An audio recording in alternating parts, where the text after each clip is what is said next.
Friends, কি খবৰ আপোনালোকৰ? আশা কৰোঁ সকলোৱে ভালে আছে। মই মনিকাই মোৰ অন্য এটা ভিডিঅ'লৈ আপোনালোক সকলোকে স্বাগতম জনাইছোঁ। এইকেইদিন খুব গৰম পৰিছে নহয়নে? আৰু এনেকুৱা গৰমত আমি স্কিনখনৰ যতন লোৱাটো খুবেই জৰুৰী। সেইকাৰণে আজি ভাবিলোঁ আপোনালোকৰ লগত এটা স্কিন কেয়াৰ ৰেমেডি শ্বেয়াৰ কৰোঁ। বলক তেন্তে পলম নকৰি ভিডিঅ'টো ষ্টাৰ্ট কৰোঁ। বাহিৰলৈ চাওকচোন কেনেকুৱা ৰ'দ দিছে, চকু মেলিবই নোৱাৰি। ভাবিলোঁ অকণমান গছৰ তলিতে বহিম, কিন্তু গছৰ পাতবোৰচোন এটাও লৰা নাই। সেইকাৰণে বোলো ইয়াত বহি সময় নষ্ট কৰাতকৈ অকণমান স্কিনখনৰ যত্ন লওঁ। আৰু সেইকাৰণে ভাবিলোঁ এটা ফেচ পেকে তৈয়াৰ কৰোঁ। পেকটোৰ কাৰণে মই লৈছোঁ 2 চামুচ এল'ভেৰা জেল।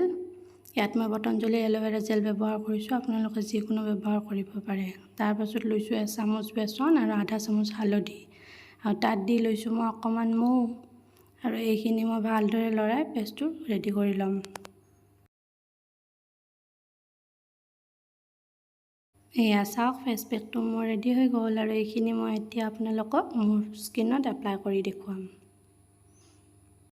ফেচ পেকটো মুখত লগোৱাৰ আগতে মই মুখখন ভালদৰে টিচু এখনৰ সহায়ত চাফা কৰি লৈছোঁ। আপোনালোকেও যিকোনো ফেচ পেক বা ফেচ মাস্ক লগোৱাৰ আগত মুখখন এনেদৰে চাফা কৰি ল'ব। আৰু এতিয়া ফেচ পেকখিনি মই অলপ অলপকৈ গোটেই মুখখনত আৰু ডিঙিতে লগাই ল'ম। আৰু এইখিনি মই 15 মিনিটমান সময় মুখত থাকিবলৈ দিম। তাৰপাছত গা পা ধুই পেলাম। আৰু গা পা ধুই আহি আপোনালোকক দেখুৱাই আছোঁ ৰ'ব। এইখিনিতে আপোনালোকক এটা কথা কৈ থওঁ, বহুতে কি কৰে ফেচ পেকটো বনাওঁতে আঞ্জাত দিয়া হালধি গুড়ি ব্যৱহাৰ কৰে। সেইটো কাম কেতিয়াও নকৰিব, কাৰণ আঞ্জাত দিয়া হালধি গুড়ি ব্যৱহাৰ কৰিলে মুখখন বহুত জ্বলিব। সেইকাৰণে মই ইয়াত ব্যৱহাৰ কৰিছোঁ কষ্টুৰি হালধি পাউডাৰ।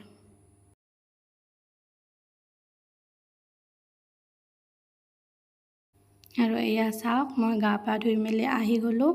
আৰু ৰিজাল্টটো আপোনালোকে নিজে দেখিবলৈ পাইছে, মোৰ স্কিনখন কিমান ক্লিয়াৰ আৰু গ্ল'য়িং হৈছে। এতিয়া ইয়াত মই লগাই ল'ম অকণমান এল'ভেৰা জেল, কাৰণ মই যিহেতু বেছিভাগ এল'ভেৰা জেলে ব্যৱহাৰ কৰোঁ। আপোনালোকে যিকোনো মইশ্চাৰাইজাৰ ক্ৰীম ব্যৱহাৰ কৰিব পাৰে।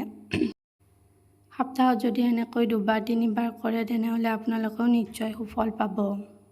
ভিডিঅ'টো চাই যদি ভাল পাইছে তেন্তে লাইক, শ্বেয়াৰ আৰু ছাবস্ক্ৰাইব কৰিবলৈ নাপাহৰিব।